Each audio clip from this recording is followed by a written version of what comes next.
بدعة وكل بدعة ضلالة وكل ضلالة في النار أو كما قال عليه الصلاة والسلام قال الله سبحانه وتعالى في كلامه المجيد أعوذ بالله من الشيطان الرجيم ومنهم من يستمع إليك حتى إذا خرجوا من عندك قالوا للذين أوتوا العلم ماذا قال آنفا أولئك الذين طبع الله على قلوبهم واتبعوا أهواءهم وقال رسول الله صلى الله عليه وسلم في حديث أخرجه البخاري ومسلم من حديث معاوية بن أبي سفيان رضي الله تعالى عنه من يريد الله به خيرا يفقهه في الدين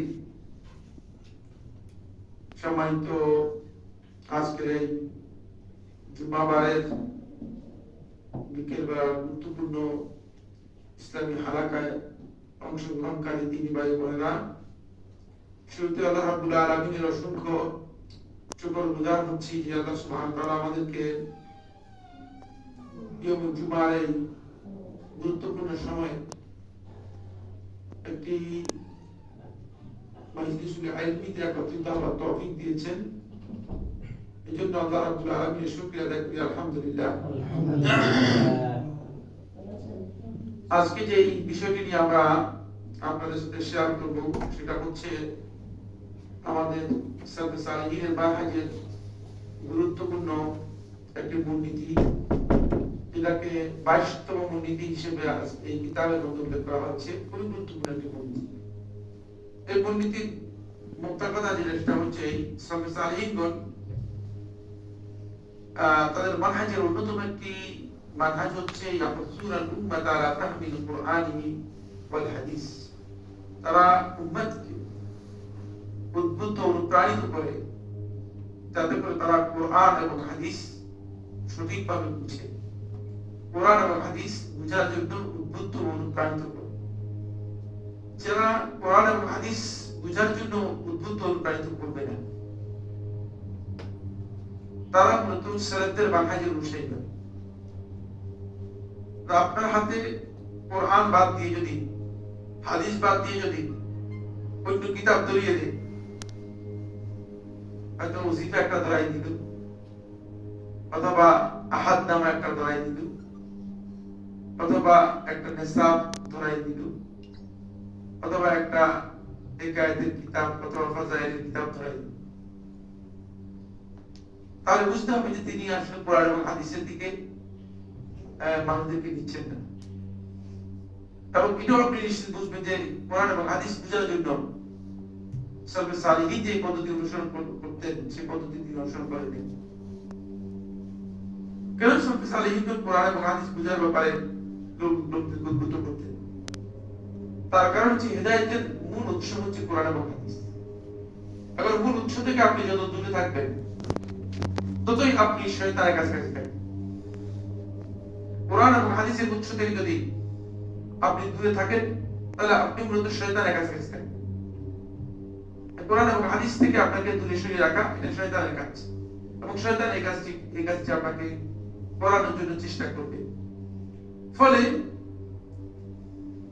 যুগে যুগে যারা পথভ্রষ্ট এবং বিভ্রান্ত হয়েছে, মানহাজ থেকে বিচ্যুত হয়েছে, মানহাজ থেকে বিচ্যুত হওয়ার অন্যতম মৌলিক কারণগুলোর মধ্যে একটি কারণ হচ্ছে যে সেটা হলো কোরআন এবং হাদিসের সঠিক বুঝ গ্রহণ না করা, বুঝতে না বুঝে।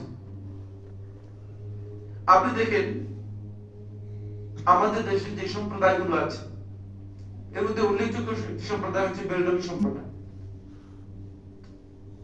যারা নিজেদেরকে আহমদুল্লাহ খান বেরলভীর দিকে সম্পর্কিত করে থাকে। এই বেরলভী সম্প্রদায়ের তাদের মূল বিভ্রান্তির কারণ হচ্ছে তারা কোরআন এবং হাদিসের নুসুসগুলোকে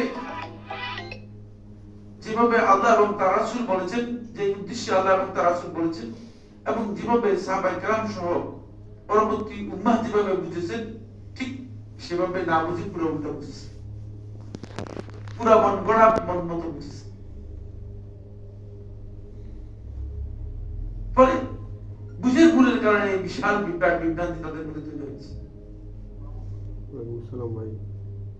মুতারাব্বি আবু তাইয়িব আল মুতারাব্বি নাম শুনেছেন? আরবি ভাষাবিদ এবং কবি ছিল। আরবি ভাষাবিদ এবং কবি ছিল। তো এই যে কবি, এই কবি তার কবিতার মধ্যে বলেছেন যে কাম মিন আইবিন কাওলান সামিআন, অনেক লোক আছে যে সঠিক কথাকে কি করে সে এর মধ্যে দোষ বের করে, সহি কথা বললে এর মধ্যে দোষ বের করে, বলে সহি কথা বলেছে কিন্তু বলে যে না লোকটার কথা ঠিক না। কাম মিন আইবিন কাওলান সামিআন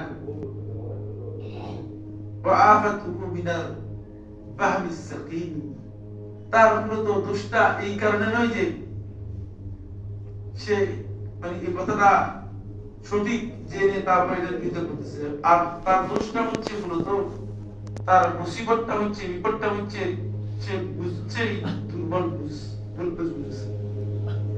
কথাটাকে বুঝছে, কথাকে যেভাবে বুঝার কথা ছিল সেভাবে বুঝি নাই। কোরআন এবং হাদিসের বক্তব্য যদি সঠিকভাবে আপনি না বুঝেন